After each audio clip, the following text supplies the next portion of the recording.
This is a Let's Talk Church Safety and Security microsode with your host, Paul Buckner. Good morning, sheepdogs.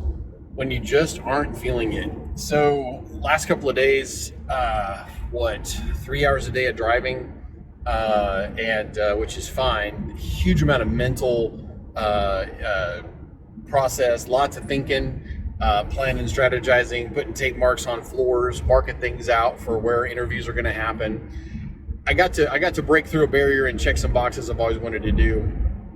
The footage that we shot is going to be submitted to multiple film festivals, and the footage that we shot is going into a television show. So I kind of broke through a barrier. It's still meaningless, and it pays about like that, but it is something that goes on a resume. It's a couple of checks in a couple of boxes, so I'm pretty excited about that. It was worth doing. It would not have been worth doing if I was doing it strictly for the pay, but I'm exhausted mentally, physically, and I've learned enough about my personality type. James McGarvey's friend, Jason Hefner, who I believe we're going to have on the show, he and I have gotten to be friends and gotten to talk. And I've learned a lot about my personality type and what drains me and what recharges me. And I'm very much an extrovert, but I recharge my battery by doing introverted things, sitting by a fire pit and watching the fire, listening to music, reading a book, going to a movie by myself. I've learned that about myself. I like to take days and I'll take a block of time and do like a catch up, and I'll catch up on laundry and dishes and all these different things at the same time and knock all of it out in one go, that kind of thing. Learned a lot about my personality type. And so this morning I get up and I feel like death warmed over. I slept hard. My wife told me I was snoring, and I'm like, yeah, I bet. And slept very hard.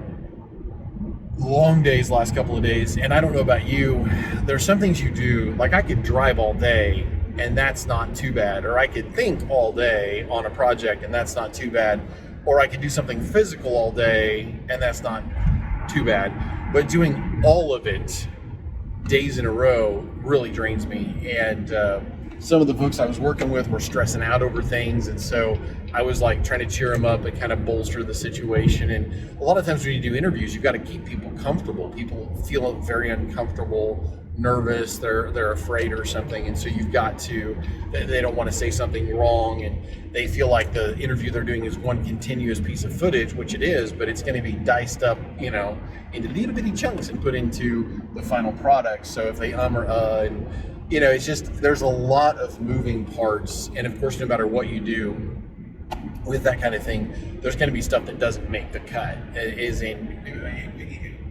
going to have equipment that fails. We had that, chargers that didn't show up, the camera that wasn't what we thought it was going to be, had to go rent a camera.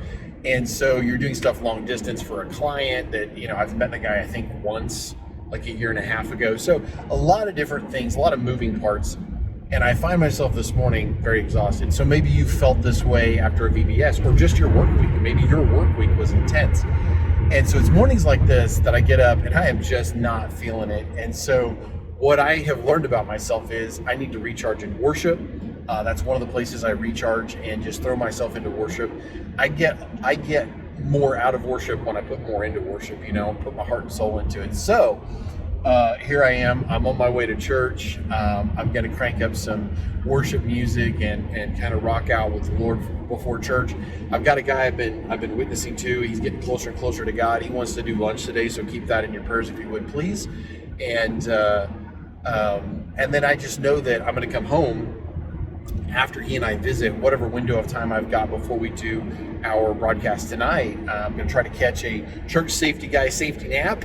And then I'm going to be ready for our interview tonight, and then I'm going to go back into introverted mode after that. And maybe depending on what my wife's got going on, maybe I'll sit down and watch something with her, and we'll just kind of veg together. But or maybe I'll just read something that allows me to recharge that battery. And I think knowing is half the battle. I think knowing is just half the battle. We have to realize that when we know that we're not feeling it, then we know to be a little bit more guarded. Because that'll be the time the person walks up to us and is like, "Oh my gosh, really? We got that Karen, or we got something that happens that maybe maybe puts us in a situation where de-escalating would be more of a challenge. So guys, I'm going to worship. God bless. If you enjoyed this microsode, check out the video and audio versions of the Let's Talk Church Safety and Security podcast.